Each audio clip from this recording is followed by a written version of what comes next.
Салям алейкум, хайрлах шамлар, витаю. В эфире телеканала АТР. Вы смотрите информационно-аналитическую программу «Бугунь». В студии для вас работаю я, Гульсум Халилова. И следующие 50 минут в этой студии с гостями мы обсудим основные новости и события на 128-й день войны России против Украины и против всего свободного, цивилизованного, демократичного мира.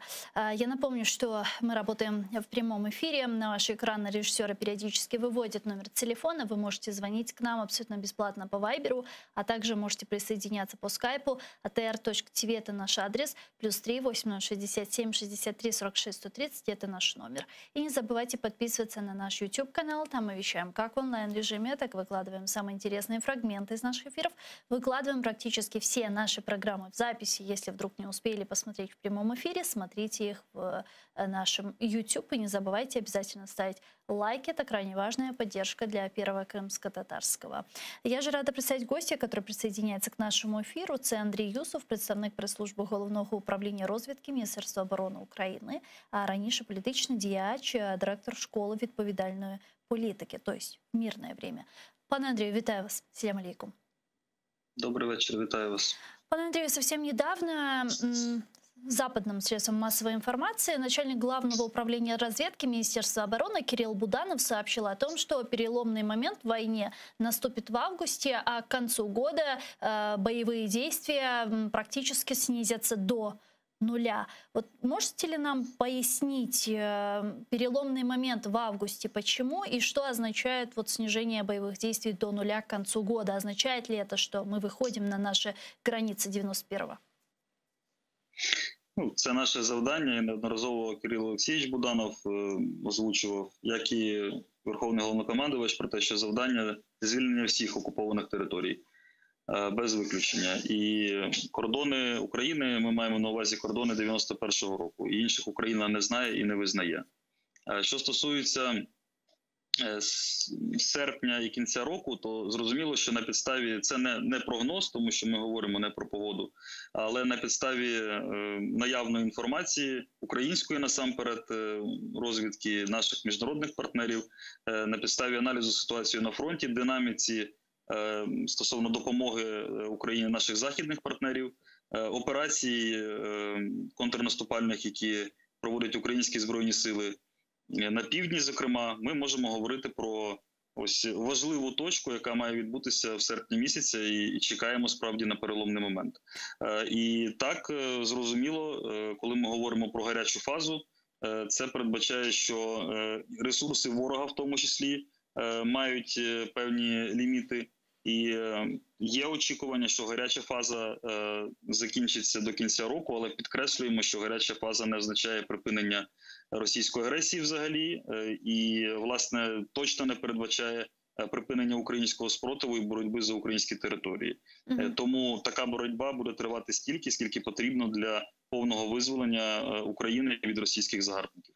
То есть правильно ли понимаю, что переломный момент наступит как раз тогда, когда Украина получит в полной мере запрашиваемое ею оружие со стороны наших западных партнеров, в том числе и тяжелое вооружение, именно в том количестве, которое нам необходимо?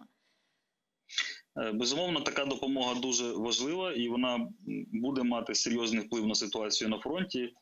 Але разом з тим ми повинні зафіксувати для себе, для наших міжнародних партнерів і для російських загарбників, що визвольна боротьба українського народу триватиме незалежно від обсягів динаміки постачання важких озброєнь. Але, звичайно, чим швидше і в чим більшій кількостях це буде зроблено, тим швидше Україна визволиться від російських загарбників. Відповідно, тим менше і українських військових, і цивільного населення постраждає від дій російских оккупантов. Пане Андрей, а вот какой вам за эти последние 128 дней войны России против Украины показалась российская армия? Вот ее тактика, стратегия, то, как они себя ведут на поле боя, какая она? И насколько хватит ее ресурсов?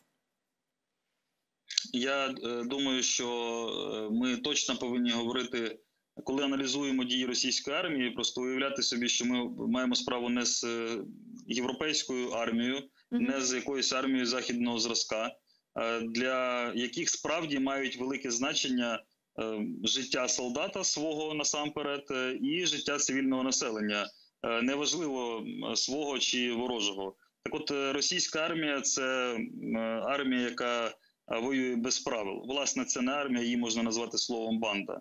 Тобто ані життя своїх солдат для неї не має жодного значення, ні живих, ні мертвих. Ми маємо величезну кількість підтверджень ілюстрацій, коли навіть тіла російських загарбників довший час не хотіли забирати з території України своїх солдат.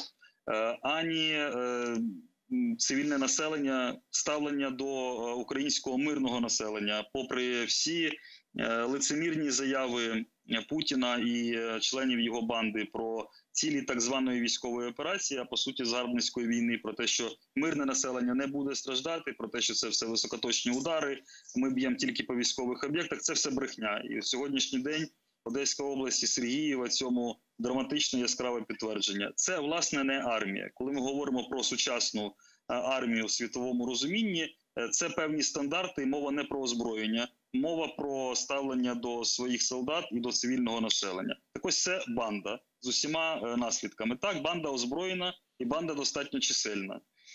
Але вони воюють на чужій землі, їхня справа не мотивована, ніякої благородної мети там немає. Це лише, власне, грабунок і крадіжка земель, майна, людей, депортація українського населення. Україна захищає себе і разом з нами весь цивілізований світ. Ось це, зокрема, різниця між нами і росіянами. У нас армія і національно-визвольна війна, у них банда и мародерство, и властный грабунок. Изначально, как мы видели, как это, собственно, артикулировалось из уст и российских пропагандистов, и даже от западной разведки, план Путина был там за 3 дня пройтись по Украине и захватить ее блицкригом, как минимум столицу. Провалился. Вот какой сейчас план Кремля на ближайшую перспективу? Как вам видится? Плани Путіна взагалі-то Україну мають менше обходити, тобто зрозуміло, що ми всі сприймаємо якісь нові новини, там, які озвучує рот Путіна Пісков чи якісь інші органи його диктаторського організму. Але все, що вони озвучують, так чи інакше або брехня, або не відповідає реальному стану і їхнім можливостям. Тобто жодних із попередньо озвучених стратегічних цілей, озвучених самим Путіним стосовно війни проти України, або як вони називають в лапках спеціальна військова операція, Путін сьогодні не досяг. Ані першочергових, ті, які були з самого початку вторгнення озвучені, а не потім ті, які були пізніше озвучені. Денацифікація, окупація Донбасу, демілітаризація, зупинення просування НАТО – тобто буквально за всіма цими пунктами, які ми можемо пройти, Путін насправді отримав зворотній ефект. Інша справа, що навіть цей зворотній ефект, завдяки ефективній машині пропаганди, режим Путіна ефективно згодовує своєму власному населенню, і поки що росіянам подобається, але тим не менше динаміка вже, певно, спостерігається. І економічні санкції, і втрати на фронті для багатьох росіян починають відкривати очі. Але стосовно найближчих стратегічних планів Путіна, ми маємо справу все ж таки не з логічно мислячою політичною істотою. Якщо б він був логічно мислячою людиною, відповідальним політичним лідером, цієї війни би просто не було. Тобто це маніакальна жага знищити Україну, і ця жага нікуди не зникла. Ми по діям сьогодні на тимчасово окупованих територіях, зокрема Херсонській області, частини Запорізької області, бачимо, що випалюється все українське, і державність, і культура. Ми бачимо депортацію населення масово на півдні і сході. Тобто мова йде, власне, про знищення українців як нації політичної, про знищення нашої культури, про знищення нашої держави. І ось це першочергове завдання Путіна, яке не змінилось. І змінити його може лише гідна відсіч Збройних сил України і тотальний опір українського народу. Що, власне, зараз відбувається разом з підтримкою України всім цивилизованным светом. А как вы думаете, вот что российские оккупанты планируют делать с Херсонской областью? Они попытаются все же ее инкорпорировать в состав России? Что-то они там планируют вроде на 11 сентября? Це один з можливих сценаріїв. Є і інші сценарії, і вони лежать умовно як варіанти, як карти на столі Путіна в першу чергу, оскільки чи у Путіна, чи людини, яка грає його роль, ми знаємо різні версії і про стан його здоров'я, про двійників і багато інших історій. Та? І плюс оцей військовий кабінет із кремлівськими старцями, Патрушев зокрема. Тобто варіанти є різні, в тому числі і спроба анексувати тепер уже і український південь. Але остаточне рішення не прийнято, і будь-які з цих сценаріїв – це сценарії нелегітимні, сценарії, які не визнає світ, і головне, не визнає сама Україна. Тому що, наприклад, Херсон і Мелітополь, як і Маріуполь, були, є і будуть українськими містами. Так, наразі тимчасово окупованими, але обов'язково будуть звільнені. І те, що так довго власне, не анонсується, не втілюється в життя жоден з сценаріїв, який був озвучений, наприклад, по Херсону, чи Таврійська губернія, чи приєднання до Криму, чи референдум, зокрема, свідчить про вагання і всередині самої російської верхівки, тому що вони розуміють, що давно перейшли всі дозволеного, і що би вони сьогодні не зробили, це викличе іще більший спротив і в українців, і всього світу. Нові санкції, нове постачання зброї, новий опір українського населення, як, власне, української армії, так і населення на окупованих територіях. Тобто той самий партизанський рух так само ніхто не відміняв. Ми бачимо останнім часом багато прикладів його ефективної роботи. Тому думаю, що окупанти остаточно не визначились станом на сьогодні, але будь-який із сценаріїв Путіна стосовно українських територіях буде розбитий, власне, самими українцями і всім цивілізованим світом, який розуміє, що пробачити диктатору таку несправедливу, таку масштабну, таку криваву війну в Європі в 21 столітті означає дозволити подібні авантюри по відношенню до інших країн світу. Зрозуміло, що Путін на Україні зупинятись не збирається в разі можливої гипотетичной перемоги, яка ему снится. Геополитике мы еще вернемся и обязательно обсудим. Там у меня будет несколько вопросов, но вроде по ДНР, по так называемым ДНР и ЛНР, они запланировали на 11 сентября некий псевдореферендум по присоединению этих территорий. Или я ошибаюсь? Так, це публічна інформація, і всі її можуть прочитати. І зрозуміло, що Путіну необхідно, якщо ми говоримо про те, що стратегічних завдань не досягнуто, то треба давати хоча б якусь ілюзію перемоги, тобто якось виправдовувати це все. Да, но я к тому, что они ж планируют, извините, я вас перебила, я к тому, что они планируют к 11 сентября полностью выйти на админграницу Донбасса. То есть только в таком случае это возможно? Так, нагадаємо, що сьогодні 45% приблизно території, наприклад, Донецької області – це підконтрольна Україні територія. Так. І всі анонсовані, ми пам'ятаємо, вже більше місяця тому було анонсовано, що Сєвєродонецьк вже в руках росіян, і Кадиров про це повідомляв. І насправді більше місяцю колосальних втрат і важких боїв для окупаційної армії знадобилося для того, щоб це хоч якось почало відповідати дійсності. Тобто, по суті, знищити це місто. Тому анонси можуть давати різні.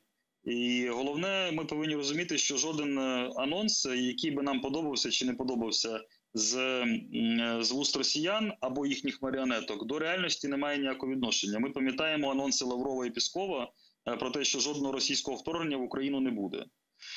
Тому, зрештою, буде референдум чи ні, і буде анексія за результатами цього референдуму чи ні, залежатиме від сили української зброї, від сили опору українського народу і від активності допомоги наших партнерів цивілізованого світу. Тобто не Путін це вирішує. Те, що у нього є на певних напрямках надлишок заліза і живої сили, слабо вмотивованої, треба окремо зазначити, не означає, що всі його наполеонівські або псевдонаполеонівські плани будуть втілені в життя. І ми сьогодні знаємо, що анонсовані плани по Києву, по півдню, по Одесі, по Миколаєву розбиті українцями, власне, в пух і прах. І нещодавні події на острові Зміїний, я думаю, яскраво засвідчили. Будь-яку поразку росіяни так само зможуть пояснити, як жест доброї волі. Тому розраховуємо, що найближчим часом в рамках жесту доброї волі вони облишать не лише острів Зміїний, але, власне, всі всю територію України в рамках кордону 91-го року. Еще с начала войны многие военные эксперты говорили об угрозе высадки десанта на южную часть материковой Украины и непосредственно оккупации Одессы. Вот сейчас с освобождением острова Змеиный такая угроза нивелирована или нет? Ми можемо говорити про те, що така загроза зменшена. Загроза така буде залишатися, і сценарій такий ймовірний, оскільки Чорноморський флот залишається і він нікуди не дівся. Але всі ті плани, які були пов'язані із крейсером «Москва», із використанням вишок «Бойка» для розташування там командних пунктів і радіолокаційних систем, із використання острова Зміїний як такого острівного крейсера, по суті, як маленький Крим. Якщо Крим – це порівняно, можна говорити, для росіян сьогодні великий авіаносець, то острів Зміїний – це, власне, крейсер «Москва». І завдяки контролю над островом Зміїний, окрім різних окультних версій Дугіна про його символічне значення, міфічне значення, є конкретне військове значення. Це контроль над українськими портами, це вогневий контроль навколишніх вод, і ось сьогодні цього фактору немає. Тому, безумовно, загроза зменшилася, але вона все одно залишається, і Україна буде готова, і залишається сьогодні готова до розвитку і різних сценаріїв з боку російських і військово-морських сил також. И по поводу вот разных сценариев, пане Андрею, я знаю, что мне уже пора вас отпускать, но последний вопрос. Вы сказали про состояние здоровья Путина, у него реально рак? Є інформація, підтверджена багатьма джерелами, і в тому числі у нас в Україні є інформація про те, що так, у нього онкологія. Дякую вам дуже, пане Андрію. Чох сагулнас, что нашли время и подключились к нам в эфир. Андрей Юсов. Мирного неба вам, успіхів. І вам, героям слава, слава Україні. Андрій Юсов був з нами на прямому зв'язку. Представник прес-служби Головного управління розвідки Міністерства оборони України, а раніше політичний діяч, директор школи відповідальної политики. А пока мы ждем соединения председателя Меджлиса крымскотатарского народа Рифата Чубарова, с которым сегодня мы продолжим нашу беседу на родном крымско-татарском языке, поэтому я перехожу на крымско-татарский. Сайглар хадашлар, яйнымызга девам етеміз, ве Рифатға Чубаровның бағланмасына беклер екенде хатырлатам ки біз жанлы яйында ярдайым çalışамыз. Bizim яйнымызга қошылма имканына сайыпсыз, экранларыңызға режиссерларымыз әрдайым телефон номерларын тақдим етелер, я да скайп адресімізні, я да вайбер вастасыйлы бедава шекілді интернетіңіз олса. Әлбеттеки, біздерге телефон açınız, суалеріңізні сеслендіріңіз, сізін сесіңіз бұзлар үшін çok mühim. Hususan bu şaraitlerde işgal etilgen Kırım'da ne olup geçkenine dair haberler almak ne yazık ki zorlaşa. Çünkü Rus işgalcileri ellerinden kelgence izolasyonga batırmağa ve boğmağa isteyler işgal etilgen topraklarını ve çeşit türlü menbaalarını mahsus kapatmaktalar, mahsus bloke ve kamaçaf etmekteler, ama biz buna bakmadan şüphesiz demek malumatlarını almağa tırışamız ve sizlerden de bir haberler olsa veya işgal etilgen Kırım'da mında, kamuoyunda, yani içtimai ağlarda, informasyon vasıtalarında belli olmayan haberler olsa sizler bizge yazabilirsiniz ya Viber'ge ya da Skype'ga ve biz de bu meseleni araştıracak ve elbette ki yayınlarımızda takdim edecek. Ve aynı zamanda bizim YouTube sayfamızga abone olmağı unutmayınız. Anda biz hem canlı şekilde çalışamız hem de misal canlı yayında bizni görmege veya seyir etmege imkanınız olmasa YouTube sayfamızga kiriniz, anda seyir etiniz ve beğeni koymağı unutmayınız. Rifat Çubarov, Milli Meclis Reisi, bize hem canlı bağda. Rifat'a selamun aleyküm, hayırlı akşamlar.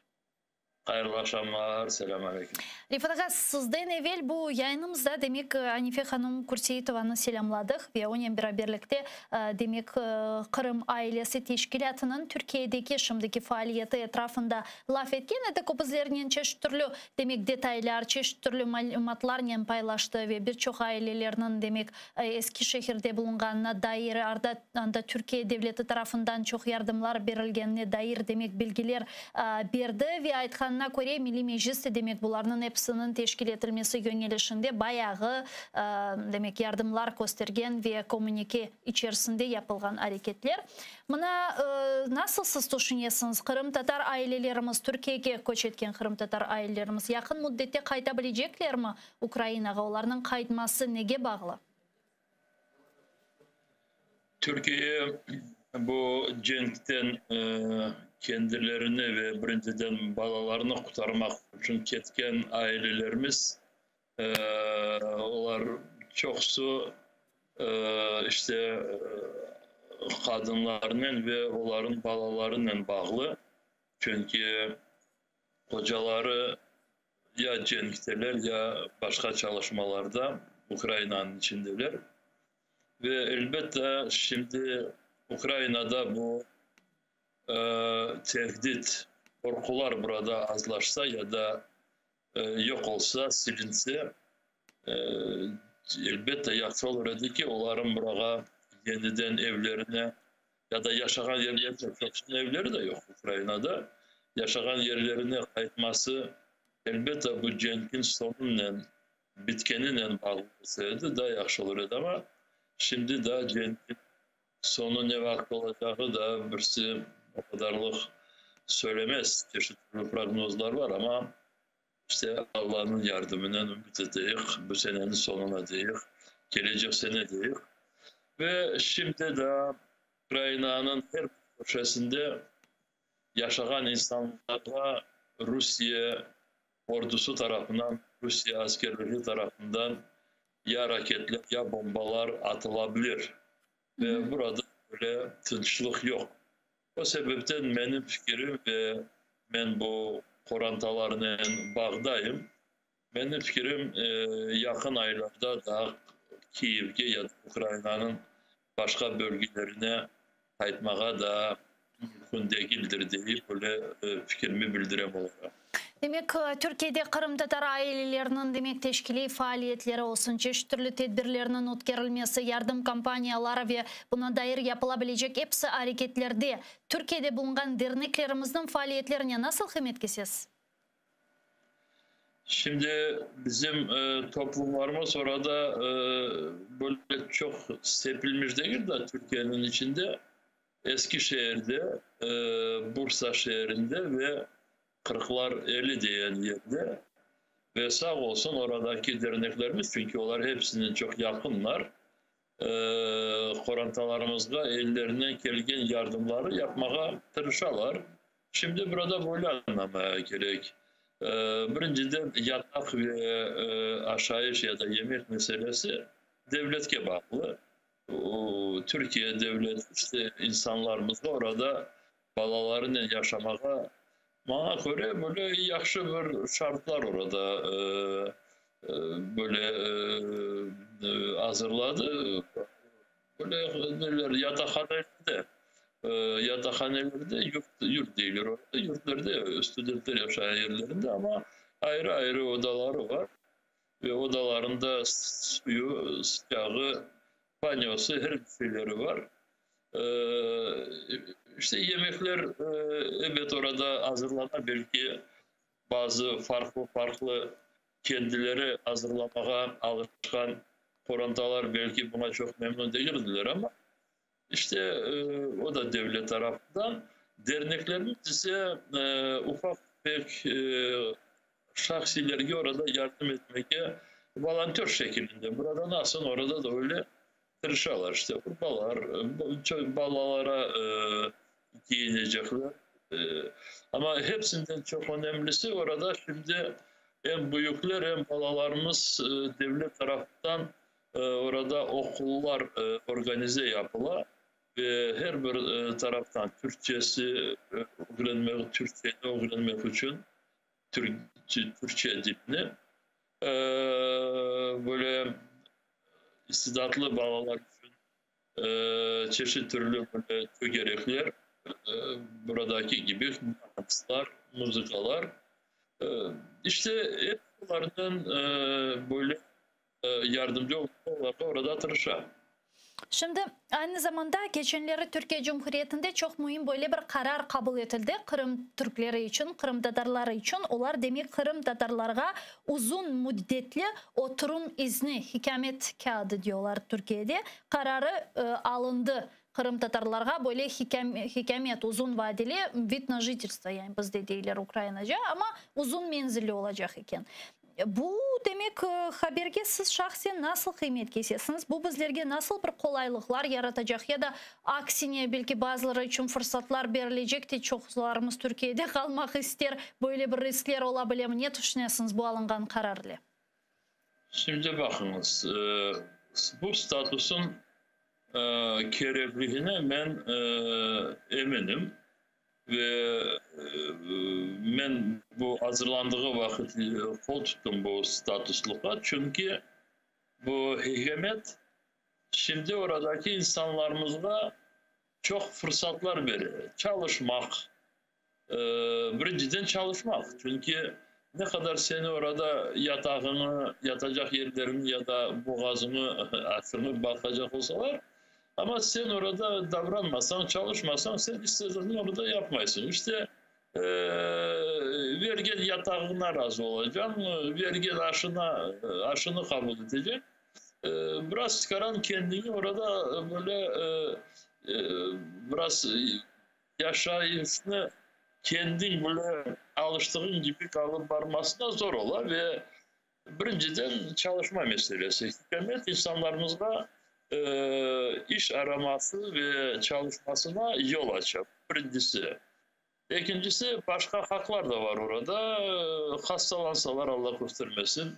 Hastahanelerde işte tedavi edilmesi. Başka böyle bir yönelişlerde insanlarla kolaylık açılar. Ama ben sizin sorunuzu gör böyle bazı böyle rahatsızlar duymuş gibi olsam orada bizim orantalarımız farklılar.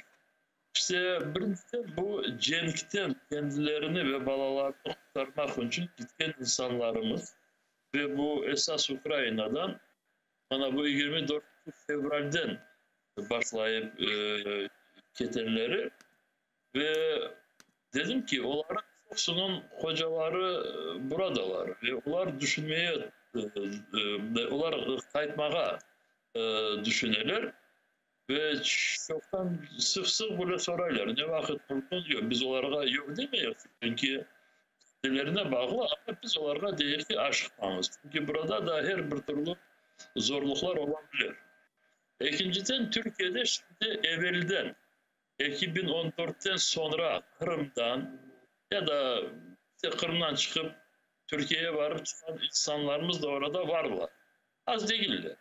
Bu kişiler işte biraz bir böyle onların içinde iş adamları çoksu ve Kırım'da Ruslar Kırım'ı işgal etken sonra böyle business her taraftan zorlaşkan sebeple bazı insanlarımız Antalya, diğer taraflara gittiler ve orada kendilerinin böyle bizneslerini devam etmeye çalışıyorlar ama bu hükümet olmadığı sebeple onlarda zorluklar çıkarıyordu.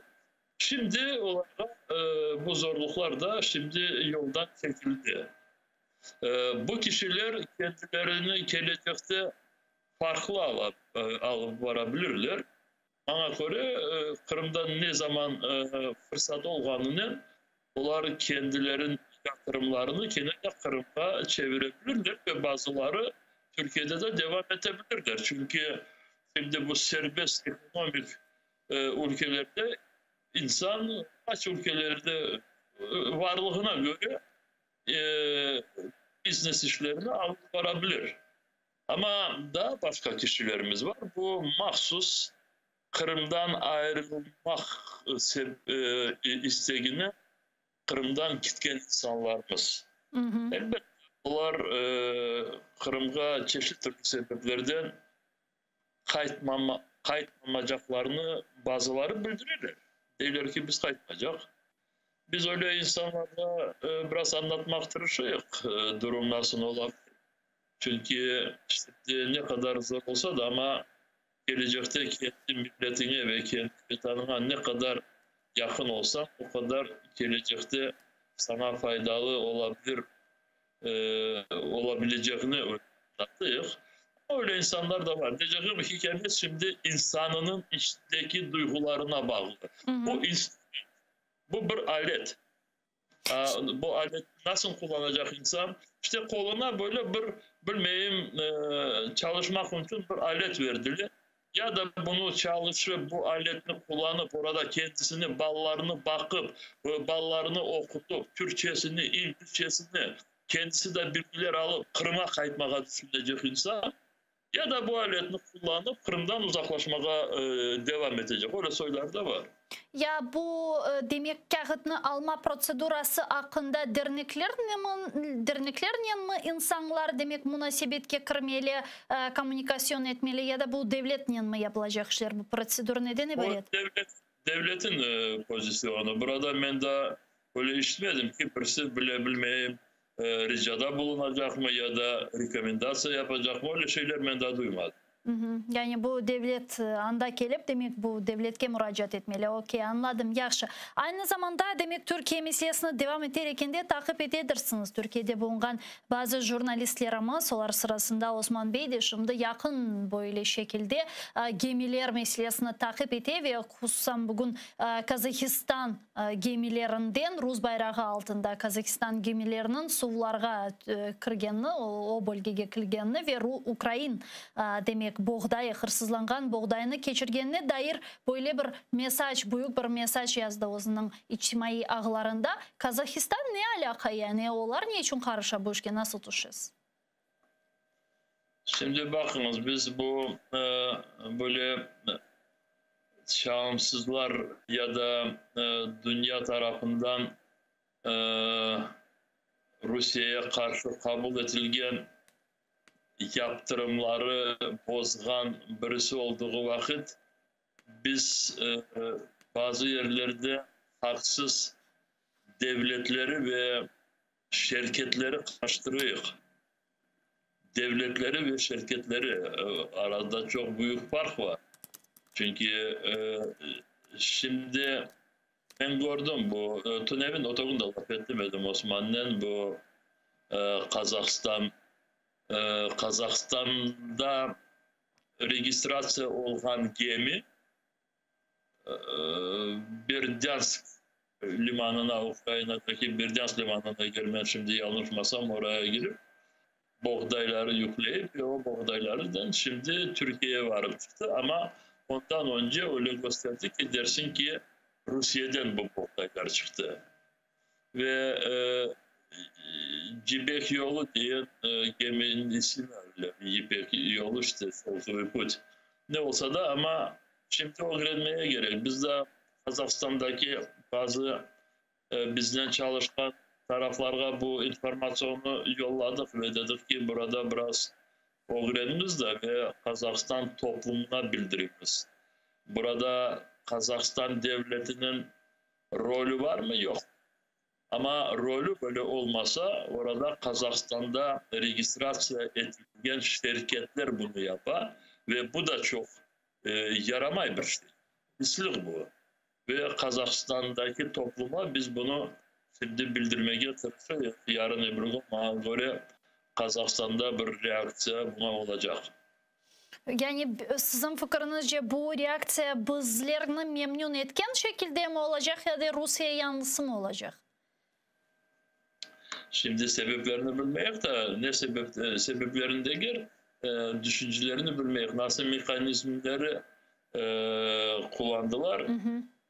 Eğer Kazakistan kanunlarına göre bu şirket hiçbir türlü bile haksızlık yapmamış olsa Kazakistan'ın kanunlarına göre o vakit Kazakistan devleti işte bu kanundaki olan teşvikleri diyeceğimde bu çalımsızlıkları kapatışı gerek.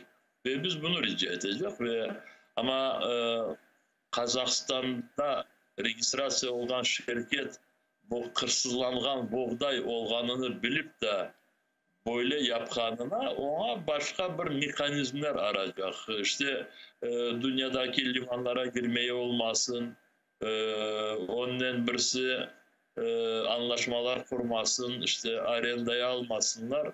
Çeşit türlü farklı. Şimdi söylemeye olmayacak. Ben bir kereden Kazakistan devleti kabayatılı demeye şimdi yoktur. Sonuna varayız da son bakarız. Yani takip edecek miyiz? Muhakkak Sakrat'ın da dediği gibi hepsi gizlengen eninde sonunda çıkacak ve korunacaktır. Sırlar açıkça çıkacaktır. Aynı zamanda şimdi biz bu denizler meselesini dokunduk. Biliyorsunuz dünyanın böyle bir yaxşı haber meydana kelgen edi. Demek Ukrayna silahlı kuvvetleri Yılan adasını Rus işgalcilerinden kurtardı ve işgalciler oranı terk etmek mecburiyetinde kaldılar. Yani son anda kalganlar bir kişi andan ketmek mecburiyetinde kaldı ve artık işgalden kurtarılgan bu bölge ki savaşın ilk günlerinden beri bu bölge böyle bir simbol olarak oldu. Hususan en meşhur olan bir sitatanın, cümlenin sembolü oldu ve artık işgalden kurtarıldı.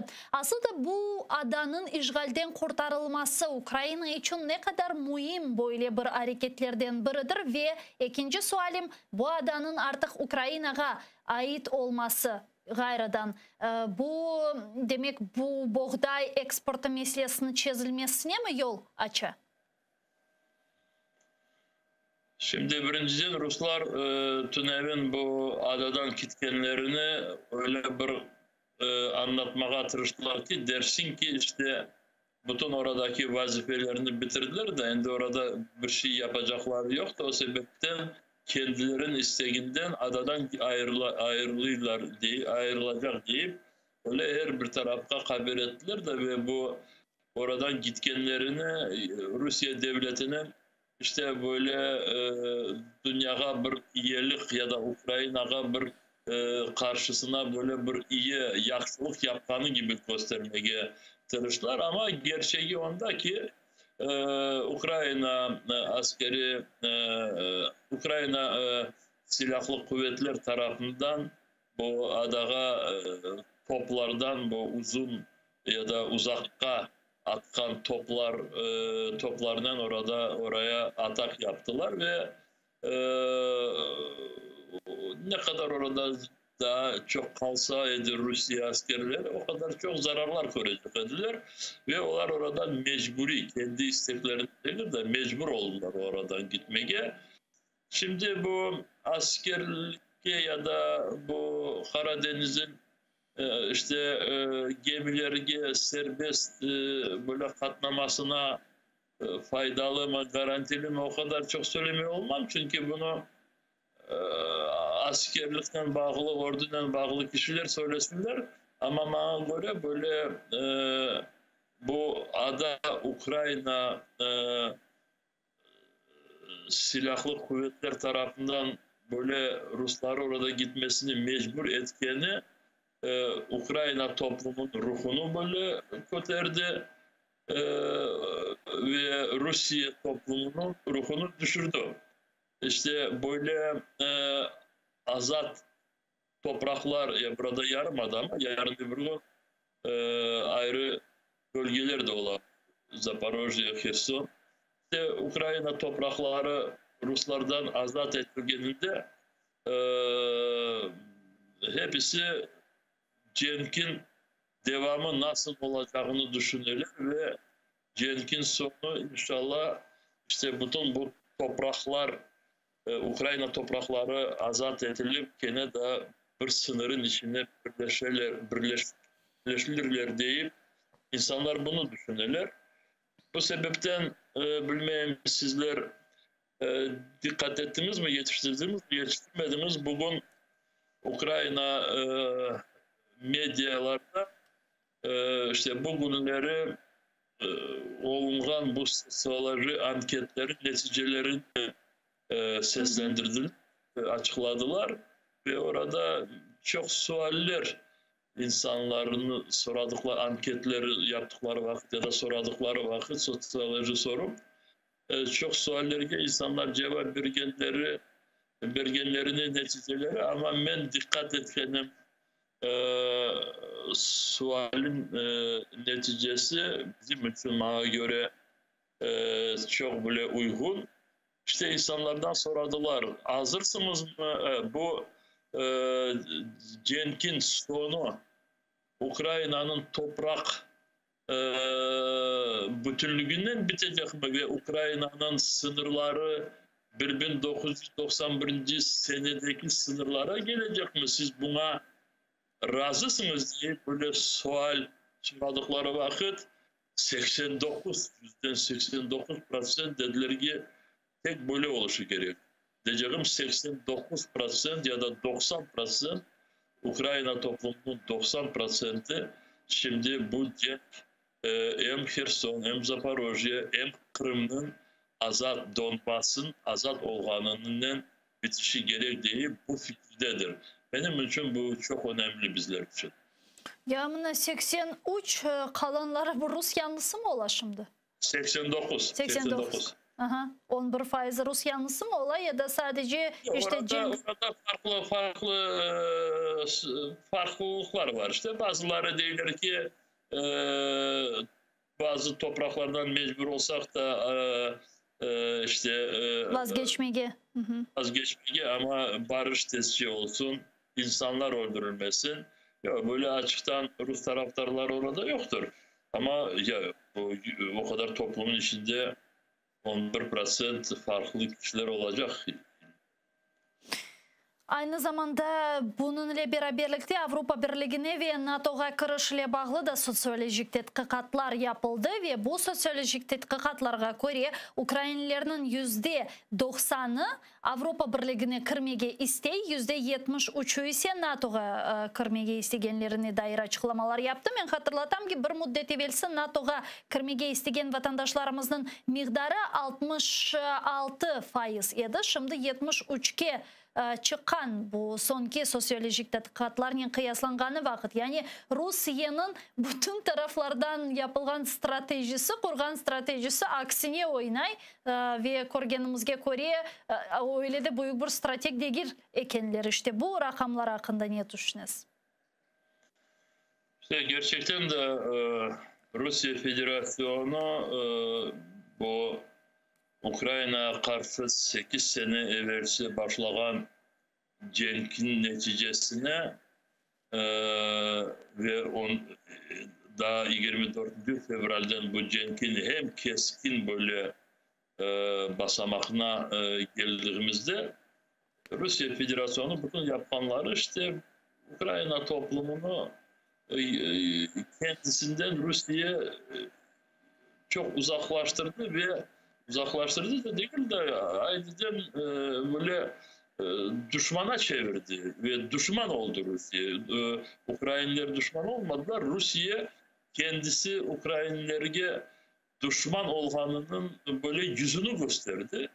Ve şimdi gerçekten de burada çok şeyler söylemeye mümkün değil. Ben hatırlayayım da bir 20 sene evvelsi ya da 15 sene evvelsi bazı yerlerde konuştuğumuz vakit misal için ben hatırlayayım yukarı şurada 2002 mi 2004. seneleri ben parlamentoda bir çıkışından son ne kadar benden son sözge çıkanları böyle darılmış ettiler işte mana biz size anlayıq Kırım Tatarları siz kendi meselelerimizi çözmek için bizi iki kardeş milleti daha çok ziyade o aralarımızı bozmaya isteysiniz.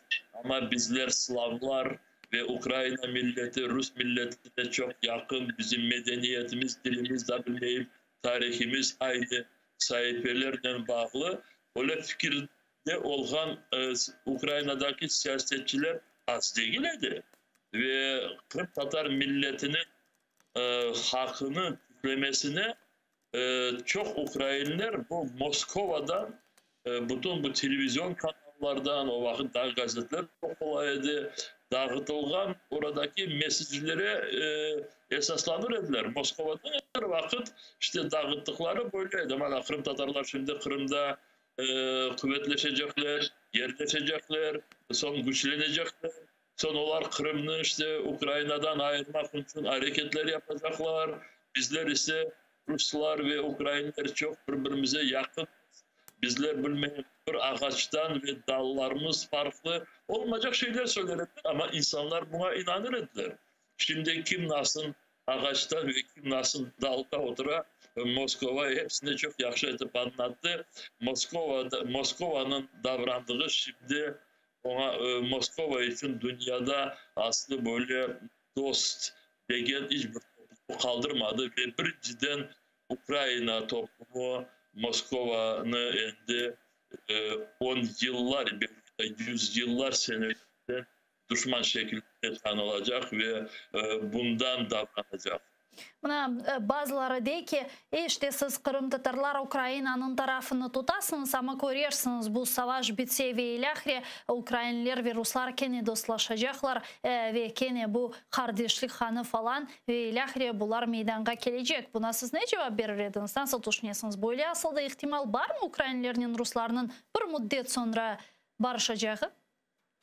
Ben bunu evvelden bir kere bile anlatmaya tırışmıştım. Bakınız, bu insanlar bu karışık siyaset içinde alıp barganında birinciden kendilerini böyle pozisyonlarını alıp bardıkları vakit, kendileri bir yol sayladıkları, seçtikleri vakit işte birinciden böyle her bir tarafka anlaşılacak prensiplerge esaslanışları gerek.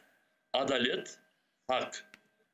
Mana men Kırım Tatarım, benim hakkım kendi toprağımda, kendi vatanımda, milletimle beraber geleceğime bütün bu gündeki şartları hazırlamak, uydurmak, tiklemek ve benim nesilleri ve milletimin geleceği garantili olsun. Bu bizim hakkımız. Ve burada böyle adalet olabilir. Eğer bu yapılsa buna adalet derilir ve adalet yolunda kullanan, yani kitken insanlar, millet hiçbir vakit etrafta böyle adaletsizlik yapmazlar. İşte bu sizin söylediklerinizi olabilir ayrı insan.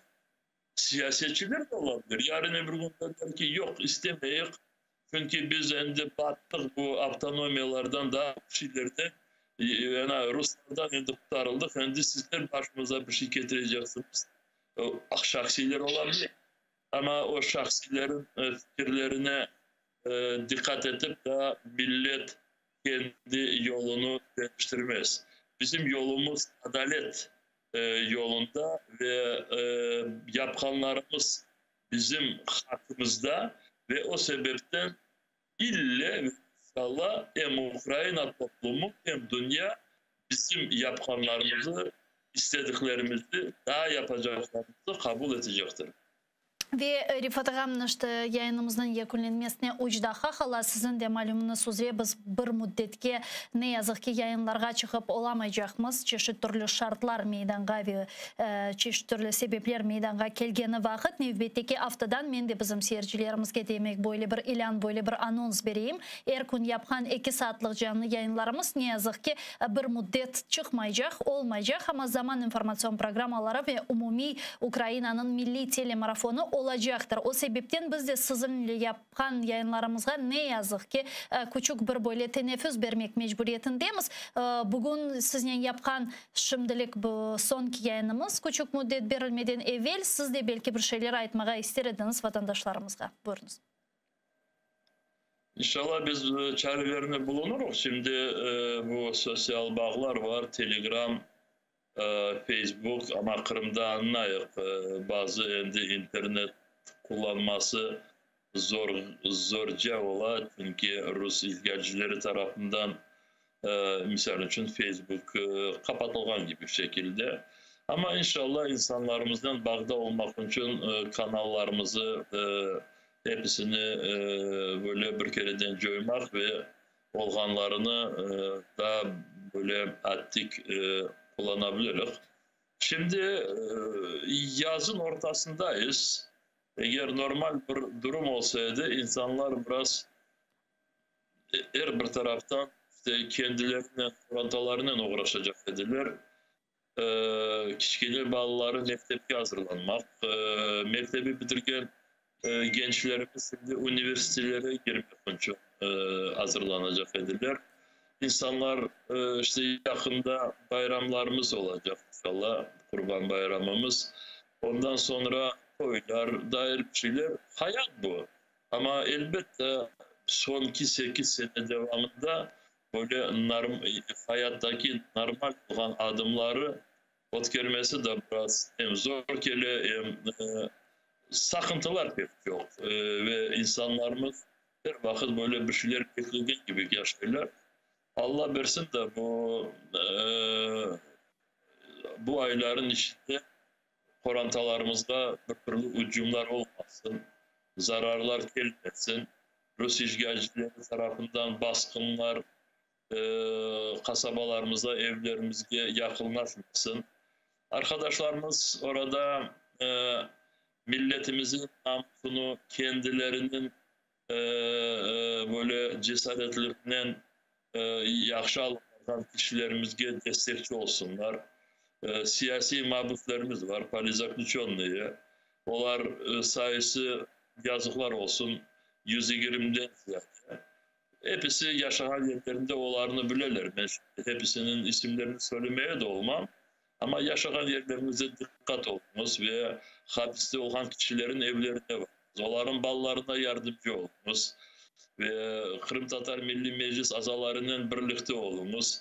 İşte birbirinizi destek ediniz. Bu zorluklar böyle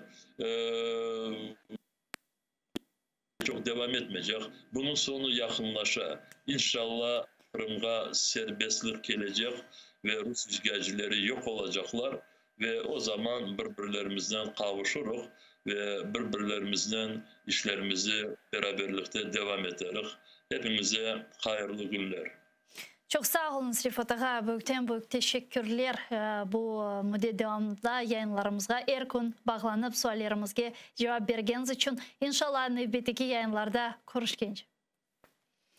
Rifat Çubarov, Milli Meclis Reisi, bizle canlı bağdaydı sayılı arkadaşlar. Men sen yazık ki sizlerinin sağlıklaşmak mecburiyetindeyim ama siz ATR telekanalının ekranları başından ayrılmanız yayınımızın zaman informasyon programması devam etti. Men ise yukarıda aytkanım ki bu hakikat endi biz küçük bir müddetke şimdilik özümüzün şahsi yayınlarımızga bir teneffüs vermek mecburiyetindeyimiz, zaruriyetindeyimiz ama muhakkak canlı yayınlarımızga, informasyon analitik programlarımızga kaytacakmız. Sadece ATR telekanalının bazı problemleri çözülgeninden sonra. Elimizden kelgence bizler sizlerini haberdar etmeye devam edecekmiz. Biz mındamız, hiçbir yerge ketmeyimiz. Kiev'de çalışmaya devam etemiz. Sonki haberler sizler için her daim ATR'li olunuz.